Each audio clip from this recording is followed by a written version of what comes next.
তরুণ শিরোপার বিপ্লবের নায়ক শেখ মুজিবকে বিপ্লবের প্রতীক হিসেবে বিবেচনা করত সেই বাংলাদেশের তরুণ এখন আবু সাইদকে তাদের আদর্শ হিসেবে জানে। বাংলাদেশের বিপ্লবের আইকনের নাম আবু সাইদ।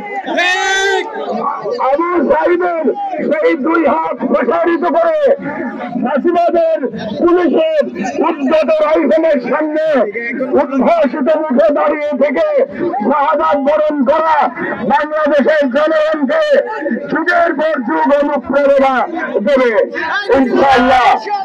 আজ থেকে 200 বছর প্রায় 200 বছর আগে পৃথিবীর ব্রিটিশ সাম্রাজ্যবাদের সেনাদের সাথে লড়াই করে শহীদ হয়েছিলেন 1831 সালে। আজকে 200 বছর পরে আমরা পৃথিবীরকে পরম সেক্টরে স্মরণ করি। আমি আশাবাদী যে আজ থেকে 200 বছর পরে আমাদের আগামী প্রজন্ম, তখনকার বাংলাদেশের প্রজন্ম আবু সাইদের কথা বলে পৃথিবীর মতো গর্ব অনুভব করবে।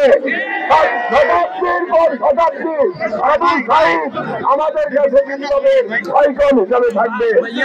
বাংলাদেশের মানবতাবোধের মহানায়কের নাম বলতে গেলে আমাদের মুগ্ধের নাম মনে পড়ে। এখানকার কাছেই এই উত্তর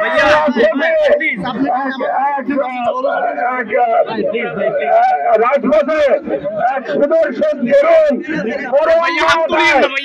রাস্তায় দৌড়ে বেরিয়েছে আর বলেছে পানি রাখবে ভাই। ওই দৃশ্য মনে করলে আমি আবেগ রাখতে পারি না।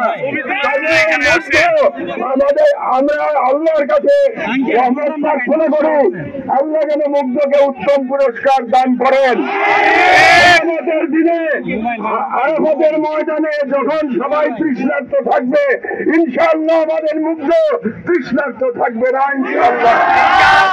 আমি আরো ভুলতে পারি না 7 বছরের এক শিশু সে এই বিপ্লবে অংশগ্রহণ করার জন্য তার মাকে নিয়ে রাজপথে নেমে এসেছিল। সে আবু সাইদের কথা বলতে গিয়ে আবেগে কেঁদে সে তার মাকে জড়িয়ে ধরেছিল। আমি সেই শিশু এবং তার মাকে আমার শ্রদ্ধা এবং কৃতজ্ঞতা জানাই।